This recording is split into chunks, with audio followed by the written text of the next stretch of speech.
firman Tuhan kembali. Mari kita membuka Alkitab kita di dalam Efesus. Efesus pasal yang ke-6 ayat yang ke-13. Efesus pasal yang ke-6 ayat yang ke-13 berbunyi demikian.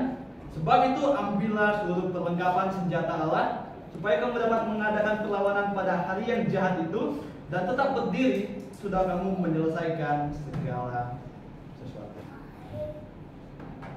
Dan firman Tuhan ini kita akan merenungkan suatu tema yang penting, yaitu perlengkapan senjata Allah.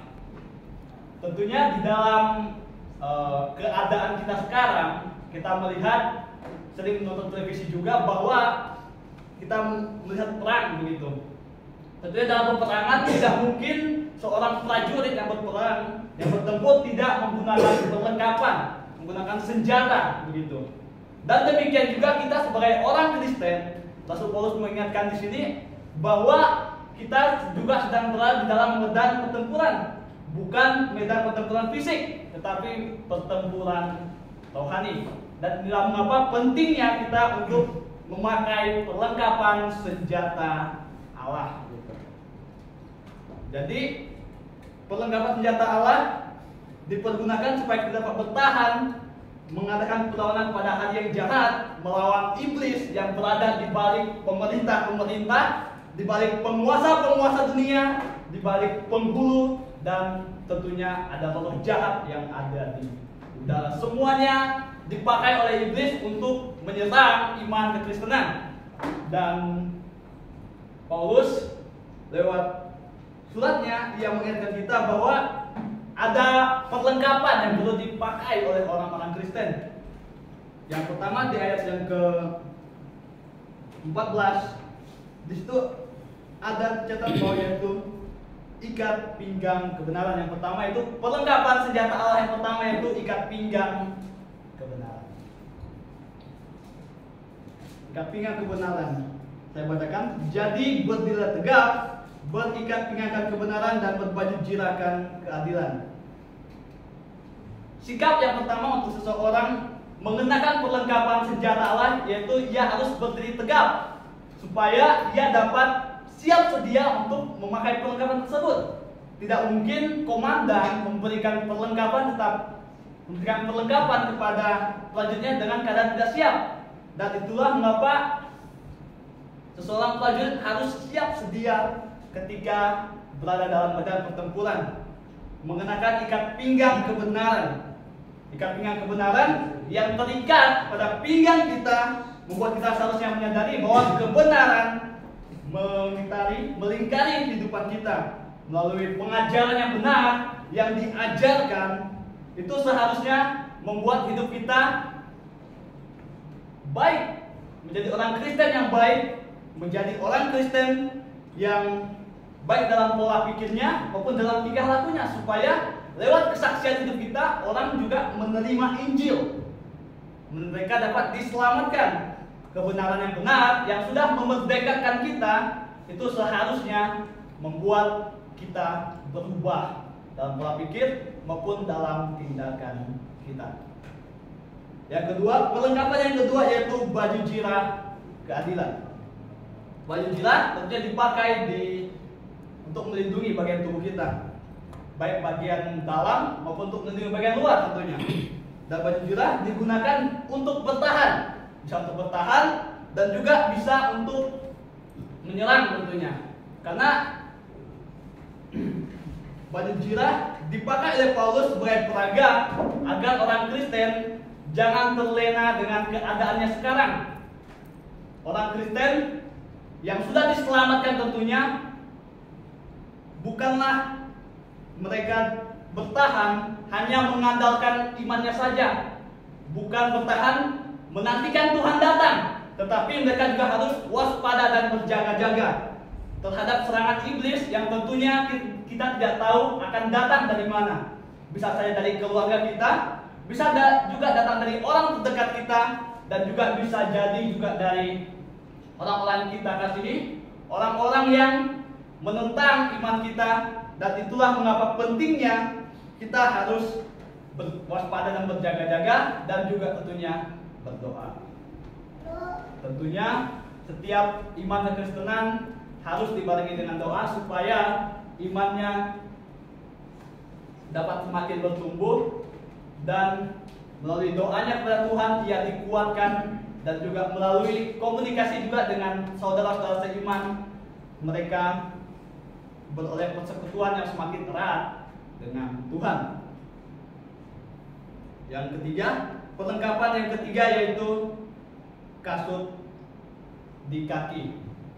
Kakimu berkasutkan kerelaan memberitakan Injil damai sejahtera, dicatatkan dalam ayat yang ke-15 mungkin. Prajurit Romawi menggunakan kasut di kakinya yang berpaku-paku tentunya untuk menjejakkan kakinya dalam pertempuran, dan supaya mereka dapat dengan kokoh ketika bertarung. Seorang prajurit Romawi tidak siap pergi ke medan perang tanpa memakai kasutnya, karena bisa saja kakinya terluka sebelum sampai di medan perang.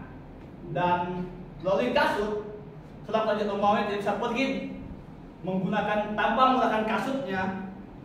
Demikian juga kita sebagai orang Kristen, kita tidak siap pergi kemanapun kita pergi tanpa kita membawa Injil damai sejahtera dari Tuhan.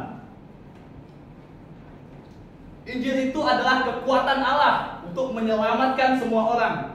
Makna Injil yaitu penguburan, kematian, dan kebangkitan Yesus Kristus.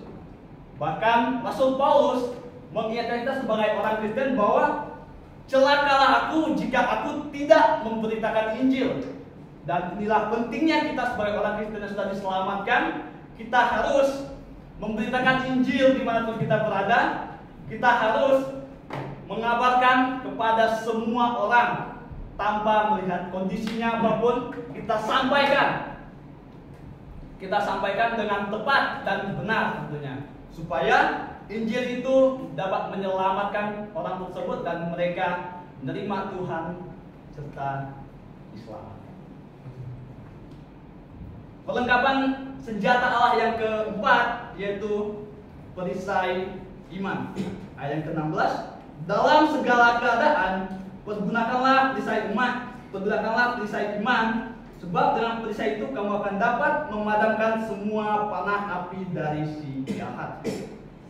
Ini adalah perlengkapan perang yang digunakan untuk mempertahankan diri. Menggunakan perisai iman. Iman adalah dasar dan segala sesuatu yang kita harapkan, dan bukti dan segala sesuatu yang tidak kita lihat. Iblis berusaha merusak iman kekristenan. Iblis berusaha untuk terus menipu manusia dengan melakukan banyak cara, melalui filsafat-filsafat yang kosong, melalui filsafat-filsafat yang membuat seseorang meragukan firman Tuhan. Dalam Mazmur pasal yang ke-11 ayat yang kedua dan ayat ketiga dikatakan, sebab lihat orang fasik melentur busurnya, mereka memasang anak panah pada tali busur untuk memanah orang yang tulus hati di tempat gelap. Ayat yang ketiga, apabila dasar-dasar dihancurkan, apakah yang dapat dibuat oleh orang benar itu? Iblis sejak awal, sejak di Taman Eden berusaha merusak iman kekristenan. Mereka menyerang dari segala sisi melalui serangan pada dasar-dasar kekristenan. Mulai dari kitab Kejadian kita lihat bahwa ada banyak peristiwa-peristiwa yang diserang yang membuat orang Kristen tidak tahan imannya, tidak dapat berargumentasi dengan baik. Mereka dapat meragukan firman Tuhan, dan mereka pada nantinya akan menyatakan bahwa ada kesalahan dalam firman Tuhan, dan pada akhirnya kesimpulannya yaitu tidak percaya firman Tuhan. Inilah mengapa pentingnya belajar berargumentasi dan menjelaskan dengan tepat dan benar topik-topik yang terlihat kontroversial, yang terlihat bertentangan dalam Alkitab, agar iman kekristenan dapat dipertahankan dan tidak dapat memadamkan semua panah api dari si jahat. Perlengkapan senjata Allah yang kelima yaitu ketopong keselamatan. Kita kembali di Efesus.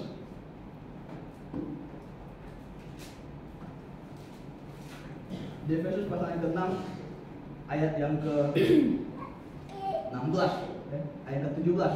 Dan terimalah ketopong keselamatan dan pedang roh, yaitu firman Tuhan. Kita mulai dari ketopong dulu. Ketopong dipakai di kepala untuk melindungi kepala pada saat peperangan dan terlihat seperti helm tentunya. Ketopong dipakai di kepala supaya setiap serangan yang menyerang di kepala kita itu tidak sampai menembus di kepala kita tentunya. Seperti ketopong dipakai di kepala, demikian juga seharusnya kepala kita, otak kita terisi dengan firman Tuhan yang sudah menyelamatkan kita. 1 Petrus pasal 4 ayat pertama dikatakan bahwa kita harus mempersenjatai diri kita dengan pikiran Kristus. Karena di waktu sisa kita harus menggunakan pikiran menurut kehendak Allah, bukan keinginan manusia. Kita menggunakan pikiran Kristus. Pikiran kita terarah kepada hal-hal yang bersifat rohani, bukan lagi tentang perkara jasmani, tapi tentang hal-hal rohani yang membuat hidup kita semakin benar, makin baik di hadapan Tuhan. Menggunakan pikiran Kristus, bukan lagi menggunakan pikiran dunia ini yang syarat dengan kesalahan, dosa, dan keangkuhan hidup. Itulah yang sedang dipikir oleh banyak orang sekarang di dunia ini. Mereka mengejar kekuasaan, mereka mengejar jabatan. Tetapi kita sebagai orang yang diselamatkan, kita mengisi pikiran kita dengan pikiran-pikiran Kristus, supaya hidup kita terarah bukan dengan hal-hal yang sementara, tetapi hal-hal yang jauh ke depan, supaya pikiran kita dapat terus hidup dan makin benar di hadapan Tuhan. Dan tentunya perlengkapan yang terakhir yaitu pedang roh, yaitu firman Allah. Seorang prajurit tidak bisa pergi tanpa menggunakan pedang. Menggunakan pedang sebagai senjata untuk menyerang. Bahasa Inggrisnya itu the sword of the spirit tentunya. Itu adalah salah satu pedang firman Allah. Kita menggunakan firman Allah bukan seperti kita menggunakan pedang pada umumnya, tetapi kita tidak bisa maju dengan tangan kosong, kita tidak bisa maju mengargumentasikan sesuatu tanpa kita menggunakan dasar iman kita. Fondasi dasar iman kita yaitu firman Tuhan. Kita harus menjunjung tinggi Alkitab yang adalah sumber dari segala doktrin. Ibrani pasal yang keempat ayat ke-12.